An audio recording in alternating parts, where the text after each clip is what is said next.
मूर्तियां लगवाया था। रोजाना नित्य भगवान की पूजा में ही समय बिताने का काम होता था। लेकिन मेरे दोस्त, बड़े दिन के बाद बड़ा अच्छा कर्म करने में भी कहीं न कहीं कमी हो जाती है। आधी उम्र निकल गई, कोई बाल बच्चा ना। आधी उम्र के बाद एक बच्ची पैदा हुई, बड़े प्यार दुलार में पाले। आया है बच्ची जब जवान होती है, अपने माँ बाप को देखती है और उसी कदम पर चलने लगी। लेकिन जब जवान होती है, आज का दिन जैसे देख रहे हैं, ऐसे लोगों को देखती है, मने मने एक सोच पैदा करती है। कैसी सोच पैदा करती है? हमरो कबहू बियाह हुई, हमार बाबू माई हमरो कबहू बियाह करी है, हमार दूल्हा आई है, बारात आई, बाजा बजी। लेकिन हम का करब? ओकर एक ठे मनसा बन गई कि हम बियाह करब, लेकिन हम कैसे करब? क्या बात है, वाह।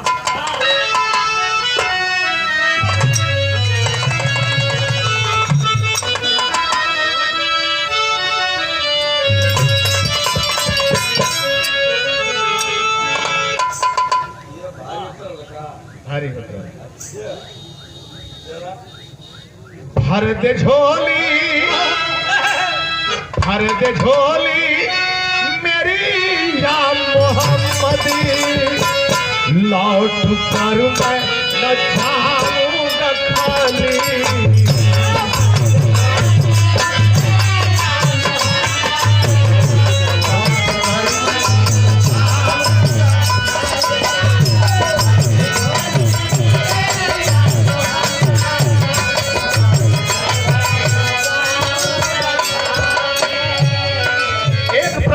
प्रतिज्ञा करती है, क्या प्रतिज्ञा? ये प्रतिज्ञा ये धर्मावती की, ये प्रतिज्ञा ये धर्मावती की, ब्याह से ही वह करेगी।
करब, अगर होई तो होई, नहीं तो अविवाहित होके दफन हो जाई मंजूर बा।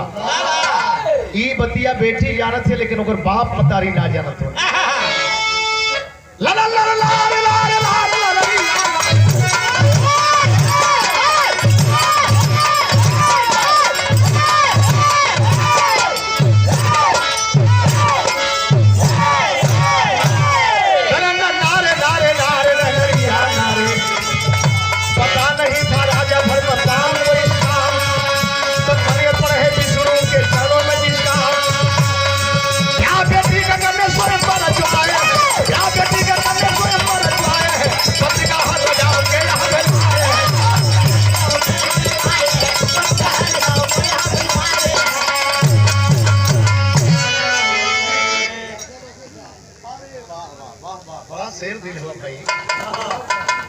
शेर दिल हुआ।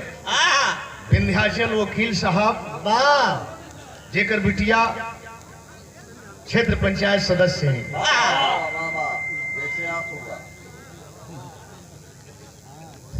रोज फोन करत हो कोनो मामला फंसा था तो रोज फोन करत हो का होखे के चाहिए हम करी का करे के चाहिए कानून पिटात हो ना पीटा पिटवा लोग।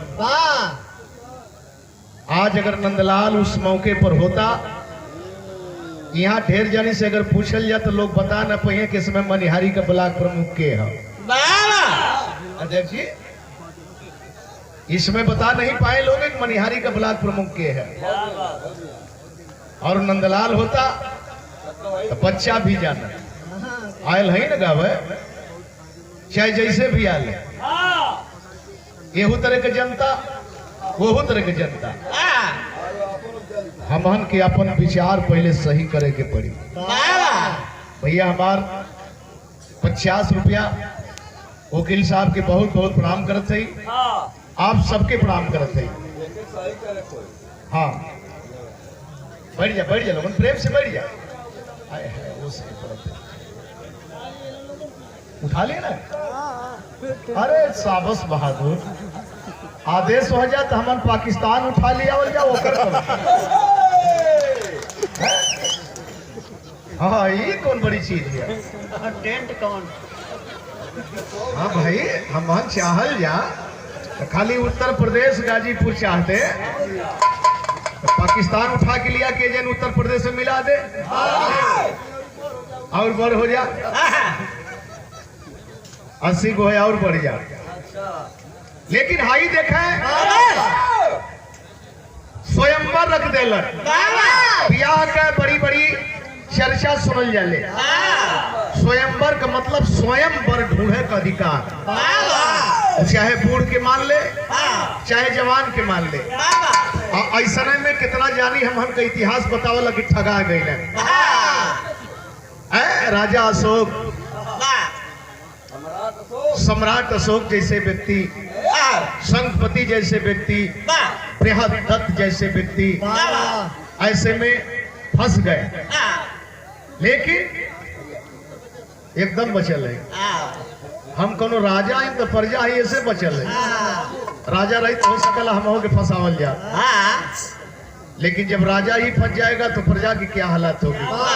कार करेंगे साथियों आए है बताओ जला की चर्चा भगवान शंकर का बियाह दूसरे ढंग से भयल राम का बियाह दूसरे ढंग से भयल लेकिन पहले मनु शत्रुपा का बियाह दूसरे ढंग से भयल।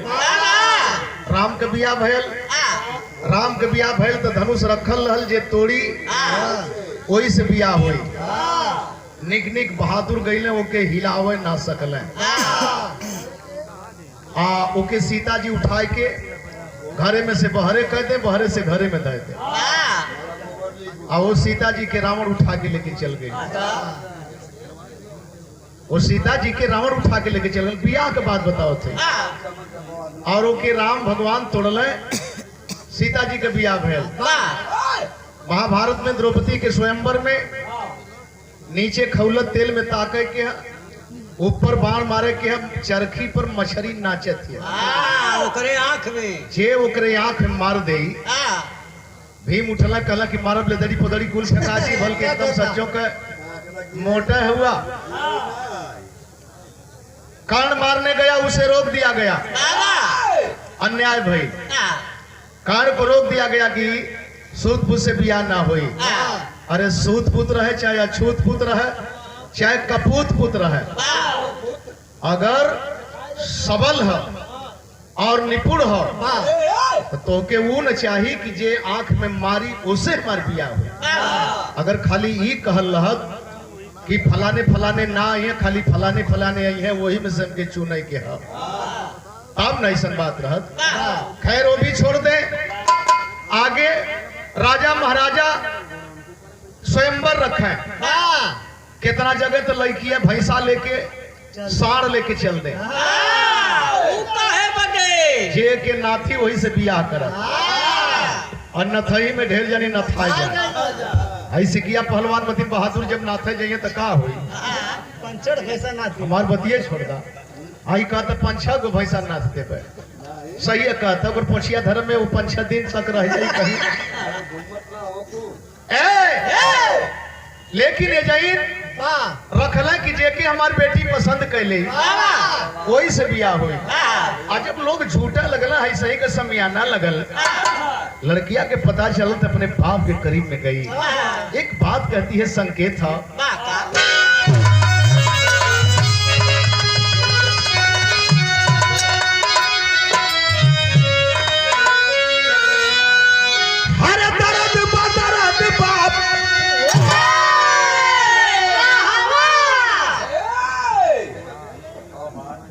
डॉक्टर भैल कले दर्द बा तक तो कहवा पूछ के दवाई देवा लो कि नसिया उसिया धरवा लो। हाँ पूछ के दवाई देवा तो का पता चली। अरे दर्द बा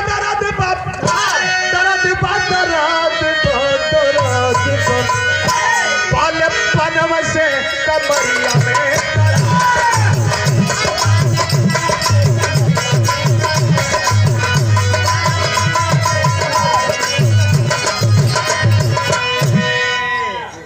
₹100 पुरस्कार गोविंदर भैया भरसर वाले, बारे भरसर के लोग, बहुत बड़ा योगदान, बहुत बड़ी कुर्बानी नंदलाल अभी के जिंदगी में गाते बजाते समय आप लोगों ने दिया है। बहुत बहुत प्रणाम करते, सादर सम्मान करते हैं। अच्छा आपा का सेठ बहुत बढ़िया। बचौआ कहाँ है समय? बचवा दूसर मशीन बजाओ था। ठीक है बढ़िया है। जब लड़का बजावला खोगल तो बजाई ना। हाँ जब बजावला खोगल बढ़िया है। जब लड़का इनसे टाइट है तो बड़ मशीन ने बजाई तो छोट बजाई है। भाव पर आ जा। लड़किया अपने बाप से एक बात कहलस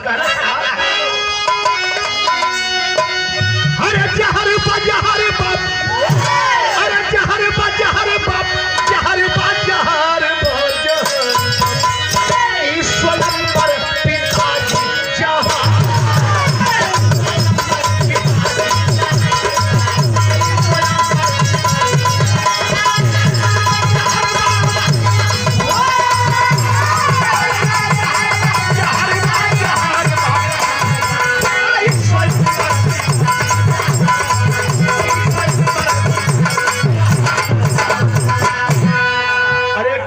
शादी की तो मैं तैयारी किया हूँ, कल शादी तो होगी ही, लेकिन जानते हैं किससे होगी?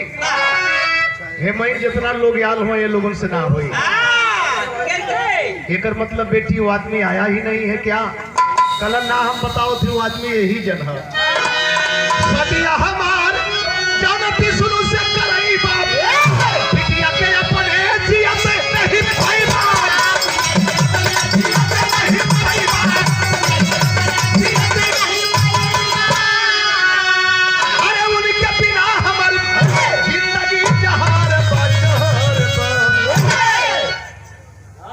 बिया हुई जेके भगवान कहला उन्हीं से हुई।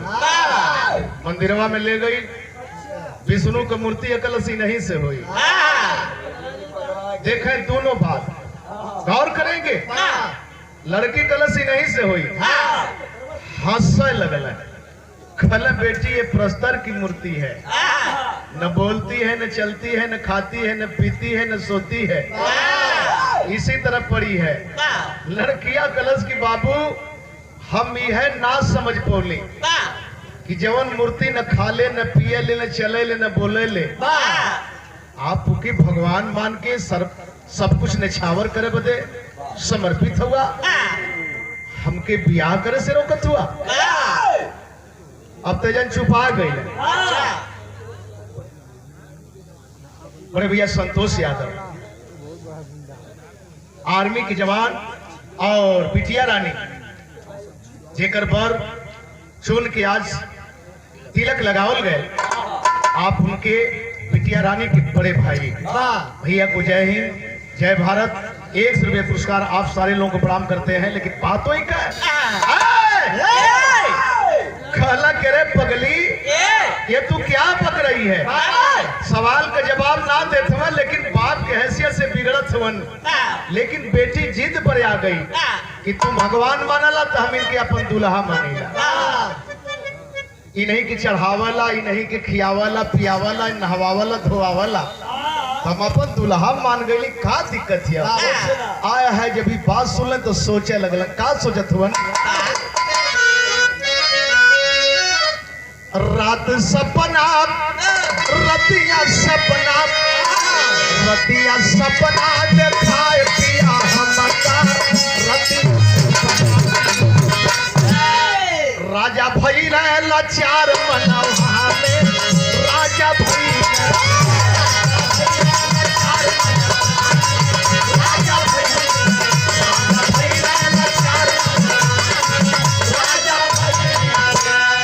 के बाद देखा तीर जैसन लागल। पत्रिका घुमाए दिए घोषित कई के पागल।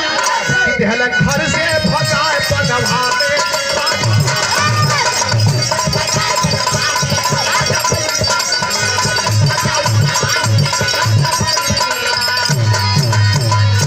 आए हाय लज्जित हुए और दरबार में गए। बोले कि साथियों, बड़े दुख के साथ कहना पड़ रहा है, मेरी बेटी पागल हो गई। बहाना मारत हो, मेरी बेटी पागल हो गई।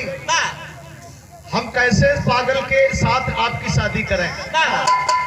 लोग कहल कि जब बिटिया पागल हो गई, का जरूरत है? चला लोगन, लोग जाए लगल, लोग जाए लगल और घर से इसे निकाल दिए। जब बाप के आदेश का पालन नहीं, सम्मान नहीं, तो ये घर में तेरा कोई स्थान नहीं। लेकिन यही जन बेटी के भावार्थ पर गौर करेंगे। बेटी घर से निकली, बाप का आदेश लेकर के चल देती है। लेकिन जब जाए लगल तो एक बात जरूर करें कि बेटी, अगर भगवान मिल जाए तो लेकर के आना। इसी तरह से मंडप लगा करके शादी करूंगा, ना मिले तो मर जाना मगर आना मत। बेटी तो निकली घर से, चल दी, बहुत दूर चली गई, बहुत दूर चली गई। आए हाय जा करके एकांत स्थान में बैठ करके ध्यान मग्न हो गई। लेकिन ये चर्चा पूरे क्षेत्र में, इलाका में फैल गई। आया है कि राजा की बेटी पागल हो गई। जब ये चर्चा फैल तो भैल का एक तर्ज लगल।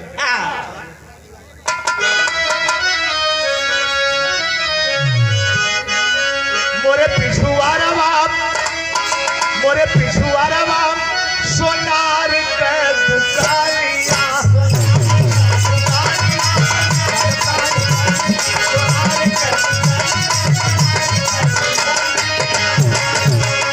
अरे झूला निकल हावे तीन पतिया न कह बड़ी निकल लगी, अवरतिया न कह बड़ी निकल लगी।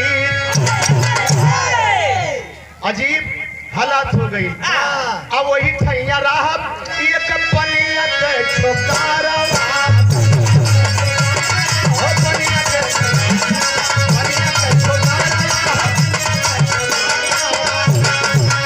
अरे कर रंगबाजी रजधनिया में लूट जिंदगी का लहरा, जवनिया में लूट जिंदगी का लहरा। एक बनिया परिवार में पढ़ा लिखा लड़का, बड़ा तेज मिजाज का, केहू भी होकर चर्चा करे, केहू के अपने बात में अझुरा के रख दे। लेकिन वो लड़का सोचे लगल कि राजा का बेटी पागल हो गई है, भगवान विष्णु के मांगत है, लेकिन भगवान विष्णु मिली है कहा? अगर लह जात लहा दे तो अगर काम बन जात, एक है एक गद्दी का मालिक बन जाए। बिना मंगल ही नेवर्सा के चक्कर में पड़ गए है, ये गद्दी का मालिक बन जाए। लेकिन मिली कैसे? वो लड़कवा देखे बाजार में गए। अब बाजार में गयल तो कैलस का एक तर्ज लग गई।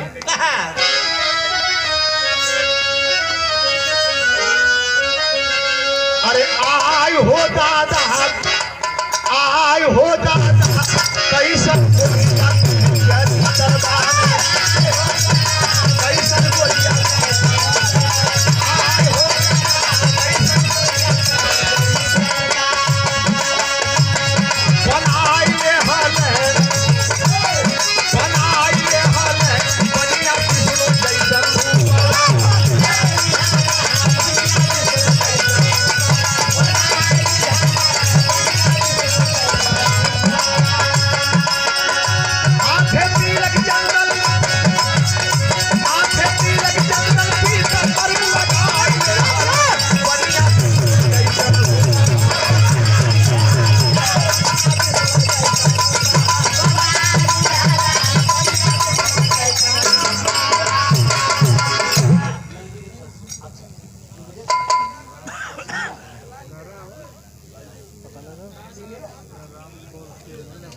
छोटू यादव परम आदरणीय माननीय समाजवादी पार्टी के आप कर्मठ जुझारू सिपाही हुए और सिंगेरा से शिव मुनि यादव,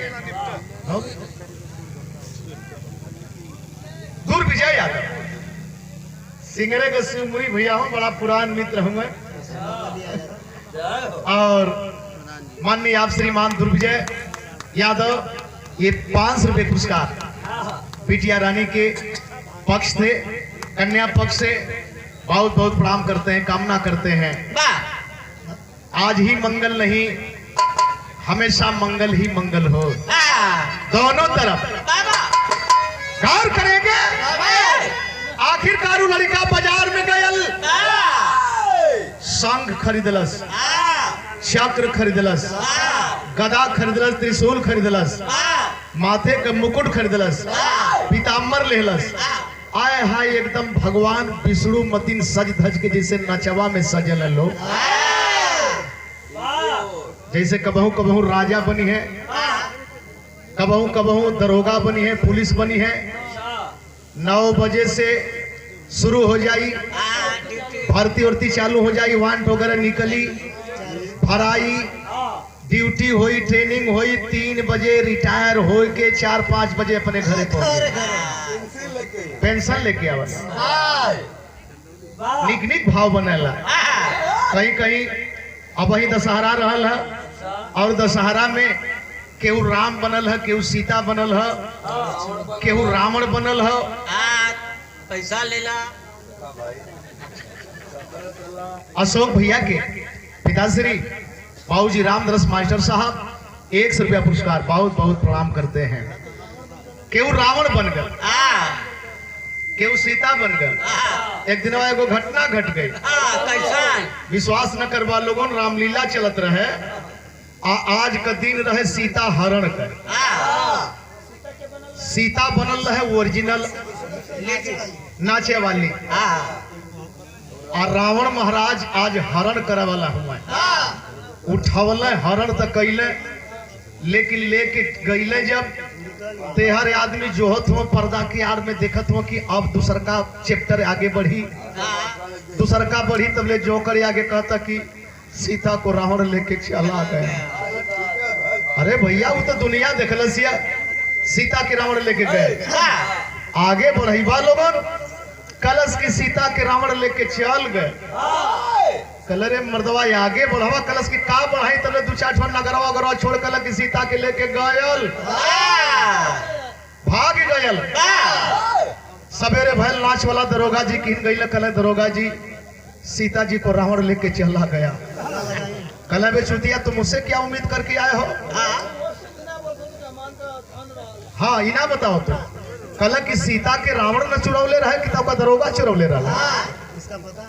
कल की साहब हमारी FIR ले ले, तनी पता कली कल बेवकूफ बड़ी मार मारेंगे। सीता का रावण हरण किया तो पता हनुमान न लगाएगा कि दरोगा लगाएगा। कभी कभी वो लड़का ये ढंग से सब सजल, जब तैयारी कैलस, खोजत खोजत वो लड़की के पास पहुंच गया। आया है जहाँ आंख मुन के भगवान के ध्यान में लीन है। और जब ध्यान में लीन है, नजदीक में जाके बोला कि अरे प्रिय खोलो अपनी आंख, खोलो प्रिय, खोलो प्रिय, बड़ी मजबूत है, वहिया ईंट के तोड़ दे तो हम का। हाँ वो करे अखिया दबाओ तुम सब है।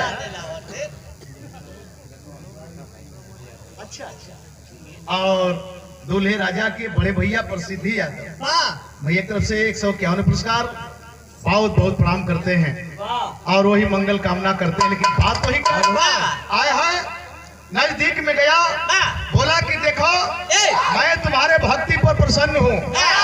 अरे मैं स्वयं भगवान विष्णु तुम्हारे सामने प्रकट हूँ, अपनी आँख खोलो, वर मांगो, क्या चाहिए।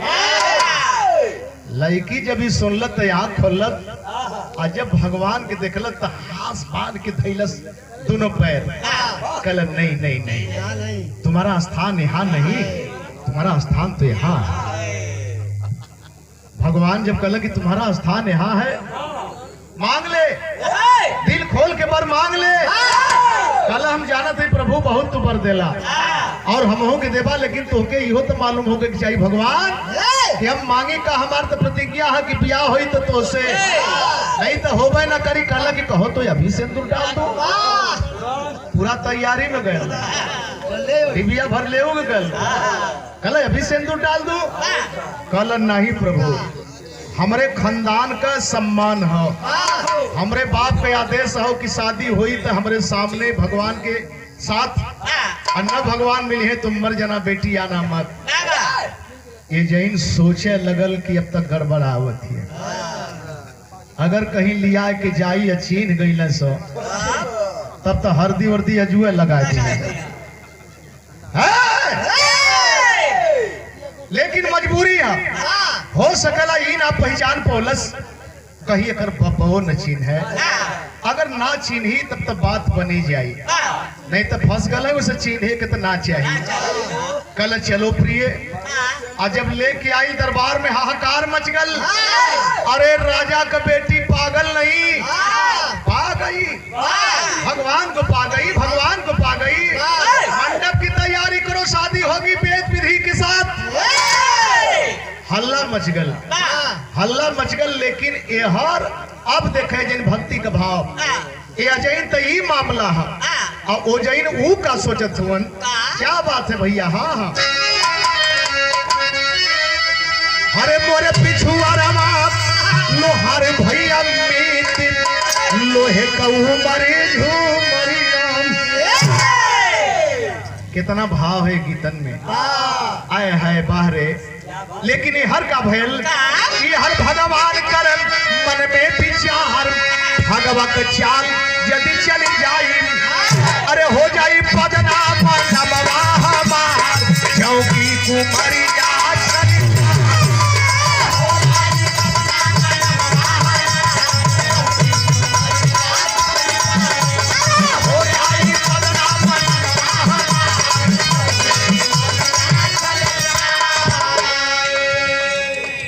घबराहट हो गई, जेके भगवान कहला उनका घबराहट बढ़ गई, धड़कन बढ़ गई।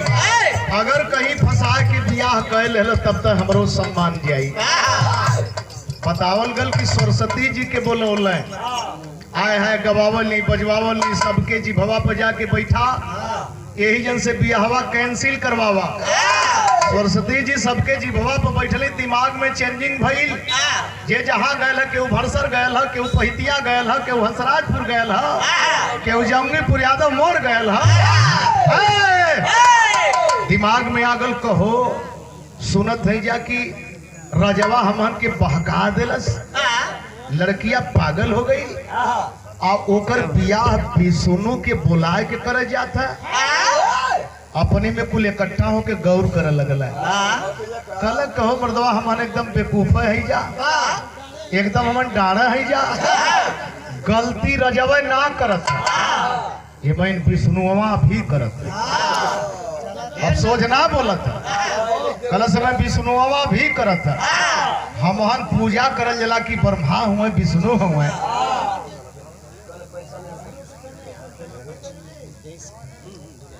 धुरेरा की माटी से परम आदरणीय माननी आप बड़े भैया श्याम सुंदर यादव, ये 500 रुपये पुरस्कार भैया को बहुत बहुत प्रणाम करते हैं। आप सारे लोग का सादर सम्मान करते हैं। कलश की गलती है भगवानों कहो, पहली बात कि हमहन के बीच में आवे के ना चाहिए। दूसर की बात आज भी गई तब पूजा पाठ ले ले होते अपने घरे गल होते हैं, या कि हमहन की आबरूए पर हाथ फेरा था, तो ये मैन विष्णुओं का गलती है। का होई बियाह यही तरह कहते हैं ना कर दे हल जाई, ऐसा बियाह ना होई। हम बतावत है कैसे होई। अरे सैलानी जो समर में जीतेगा, सैलानी जो समर में जीतेगा, होगी राजकुमारी उसी भूप की।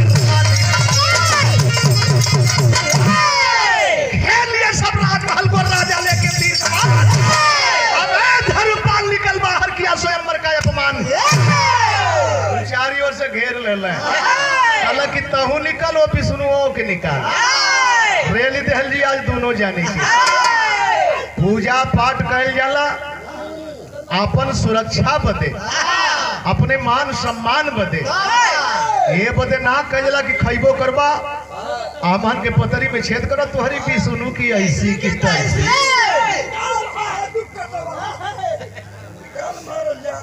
कटवा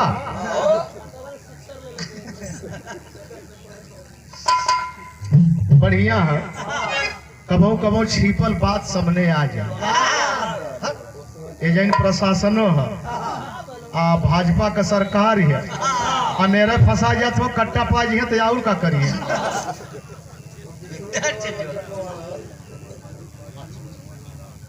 दूल्हे राजा के बड़े भैया परम मादरी माननीय आप श्रीमान उदय नारायण भैया 201 रुपये पुरस्कार।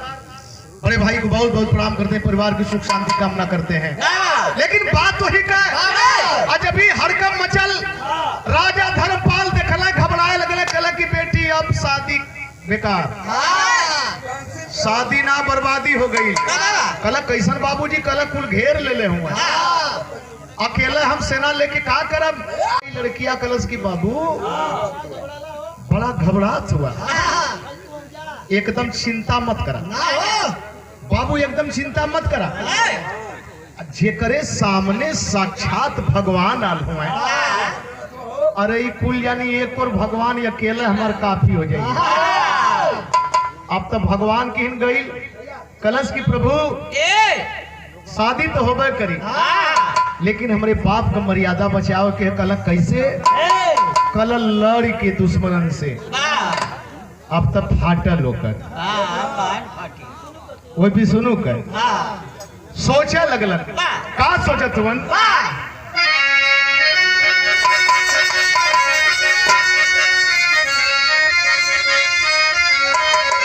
अरे हमर पनिया मन में करे गुना नम मन पाउर बाम आ कैसे बची पीछे मन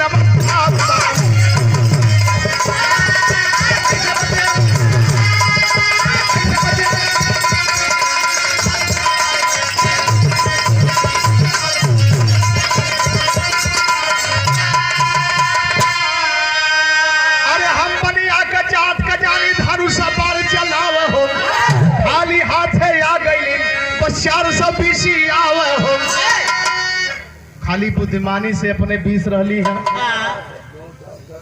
गेहूं चाउर खरीदत रही है, बढ़िया से तौलवा लेत रही है, लहा देत रही तो फंस गई आके, लालच से फंस गई।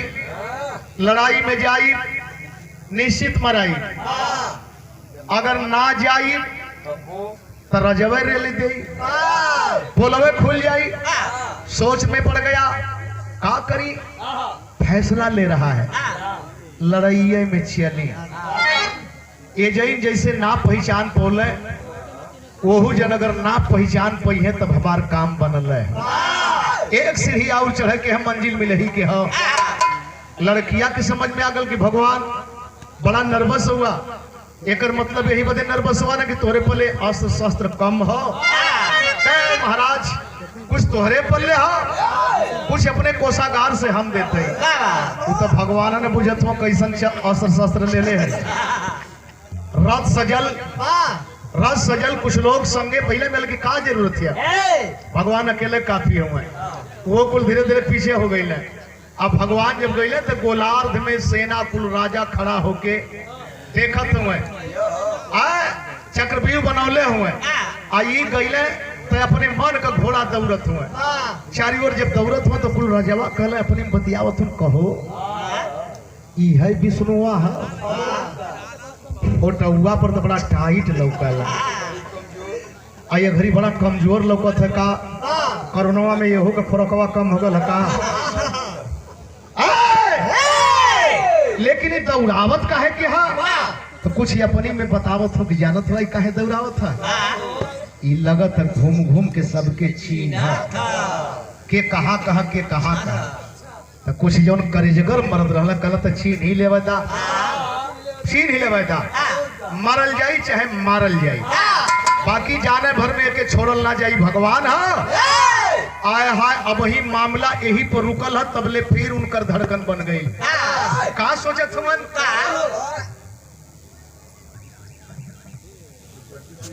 का सोचत हमन?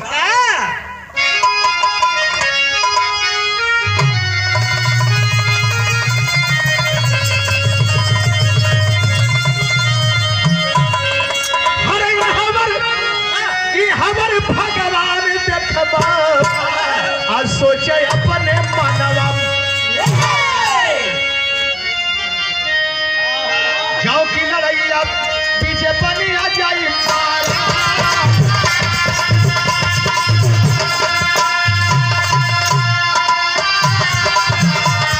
राजा महाराजा सब सतिया फूलई है, राजा महाराजा सब सतिया फूलई है। गढ़वा में बेहल गैल विष्णु के हरा, गढ़वा में बेहल गैल विष्णु के हरा।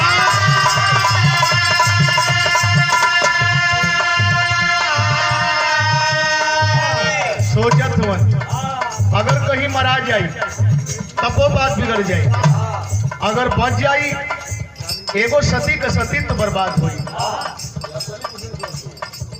आखिर में करे के का चाहिए? और तबले ये हर का भैल साना साना पानावा चलावला जवानवा, साना साना पानावा चलावला जवानवा। अरे तबले लड़ैया कभी गुल बजलवा, अरे तबले लड़ैया कभी गुल बजलवा।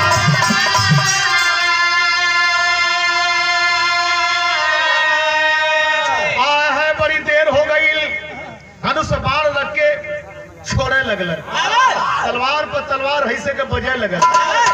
आ जब तलवार पर तलवार बजल तो ई कुल जवन लेहले रहे उ कुल धय के नीचे गनगन गनगन काटत। बाकी कुल देख के राजा महाराजा कहलक कहो ई भगवानवा कुल हथियारवा अपन धय के ई गनगनात कैसन है? कुछ लोग कहलक कि देखा तू ये कारण होला, मर्द जब गुस्सा में हो जाला तब शरीर में कंपन होले, या तो डेरात होखे तब कापत होखे। तो कुछ हमन कहला कि डेरात त ना होई भाज भगवान ह तो डेराई। तो दूसर का कलश की जब डेराई ना तो फिर हम हर काहे के आला या बरू बिगाड़ा तो तोरी भगवान की ऐसी की तैसी। अब तब तक कि हर लड़कियां देखलस बहुत दूर से ऊपर से, कहलस कि भगवान ई गनगनात कहे के हुए। ओकर बाप कहला कि बेटी सलामी शुरू हो गई, लड़ाई के मैदान के सलामी शुरू। हमान के भगवान कुल हथियार धय के नीचे कापत हुए। लड़किया कलश की ना बाबू देख कितना ओकरे ममता है कि हमार पति कलश की कापत ना हुए, लगत हो कोनो मंत्र पढ़त हुए। हाँ मंतरिया में एक अक्षरिया छूट जाती है, वही के दोहरावत हुए। अब मंतरिया पढ़ के कोनो दिव्यास्त्र मंगावल चाहत हुए, लोग ढेर जानी हुए ना। लेकिन जब तेरी होखे लगल तो ओहू का धड़कन बढ़ गई। घबराए घबराए के मंतरिये पढ़िए तो कोनो ठोक न दे। आखिरकार वही जन से चिल्लाई, कहलस का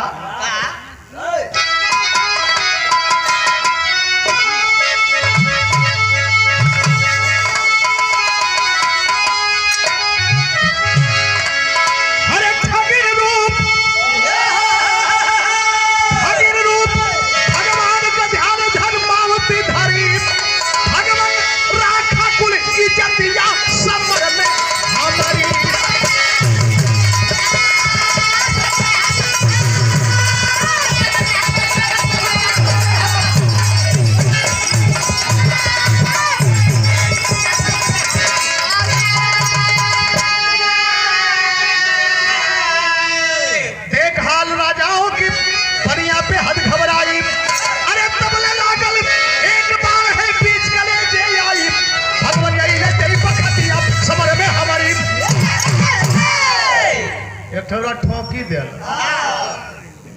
गनगनाथ हुए। कालस की जब गरमात तमहन काहे के रोकल जा।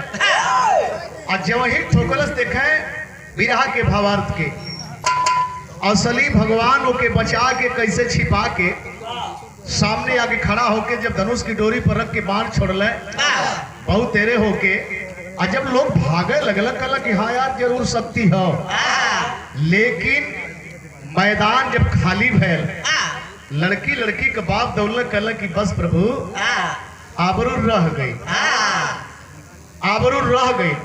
कहला कि बेटी तो के ऐसा करे के ना चाहिए, लेकिन जब बुलाई दहली तो हम बिना कुछ देहले जाइब ना। छठ माई के अब वही हम पूजा देखल गए, छठ माई के पूजा देखल गए। द्वापर में कुंती आराधना देली, अर्घ देली, भगवान उजैन अइले, अपन काम कैले, लड़का पैदा भेल।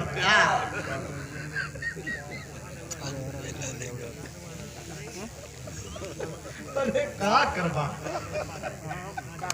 और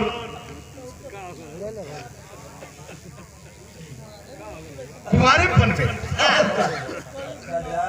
मोबाइलिया में देखला, मोबाइलिया में अध्यक्ष जी कहला कि छठ माई के पूजा का मतलब कि जब ले काम ना करबा तो लइकवा होई कैसे।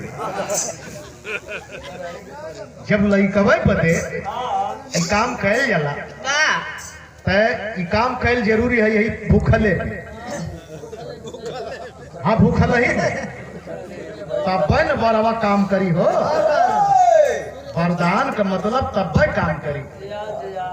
मर्द बेचारा कस के दौड़ा लाद देलक, गिनगिनाते अपने मन का जा, एक एक धार से तनिको कम ना होके के चाहिए। हाँ एक एक धार हो केरवा, मोटे मोटे छिन्नी, बड़की बड़की छिन्नी वाली को अपने मन का गिनगिनाती आई ठात होकर गर्दना, बिना पगड़ी के ले हो भूख। हाँ हाई देखे आके कहले की बेटी बिना देहले कुछ जाइब ना, लेकिन देहले का असली रूप में आके भगवान पर देहला तिभारी। अगला जन्म में बेटी बनोगी सती अनसुईया नारी, अच्छा पई है करो खतिया सबर में हमारी।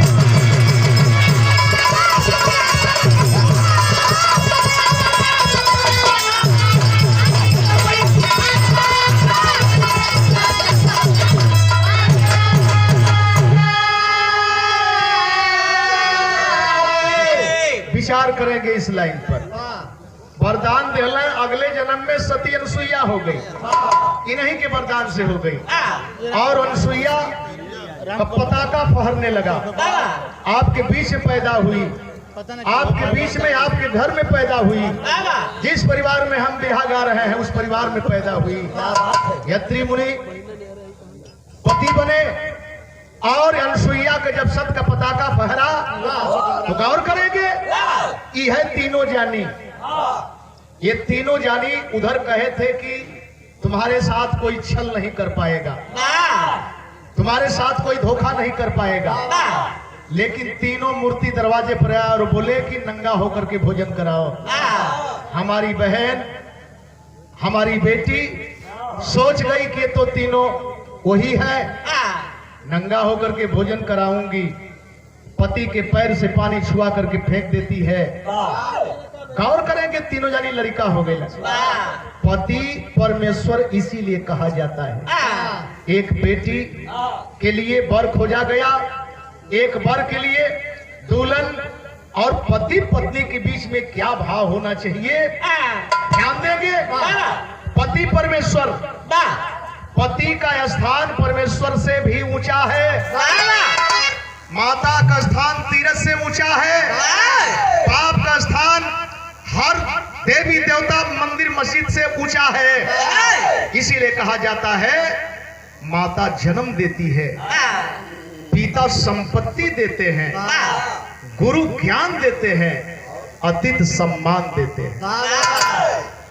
तीनों जानी की जब लड़का बना देली, पलना पर झुला दी, नंगा होकर के अब बच्चे के सामने। नंदलाल अभी भी अपनी माँ की अंक को कभी देखा होगा मगर वो अवस्था रही होगी, आप भी देखे होंगे मगर वो अवस्था रही होगी। आय हाय इतने ना, तीनों देवियां भाग करके आती हैं। जेके स्वर्ग का देवी कहल जाला, जेके कबहू न देखल जाला, वो देवियां आई बोली कि बहन माफ कर दो। कली अपन अपन उठाला, अपन अपन उठावे में बदला गई न लोग सती लोगन है। सती लोगन के अंदर सतीत्व ही नहीं है तो क्यों नहीं बदल जाएंगे? सतीत्व तो आपके बहन के अंदर है, आपकी बेटी के अंदर है, आपके परिवार के अंदर है। आए है आज जब देखली कि बदल गए, पानी उठा के फिर फेंकली, माफ कहदा दीदी, क्षमा कहदा, तो आप ही अंदाज लगा लें कि आपकी बेटी, आपकी बहन, आपका भाई उनसे कितना ऊंचा है, कितना पवित्र स्थान है मेरे दोस्त। लेकिन हम सच्चाई को ढक देते हैं और जहां सच्चाई नहीं होती है उसको हम लेकर के चल देते हैं। गुरु बिहारी गुरु गणेश हरिनंदन राम धियावन कथन करे के सौकुबेर ब्रह्मधारी पुष्कर हर सलानी जो समर में जीतेगा।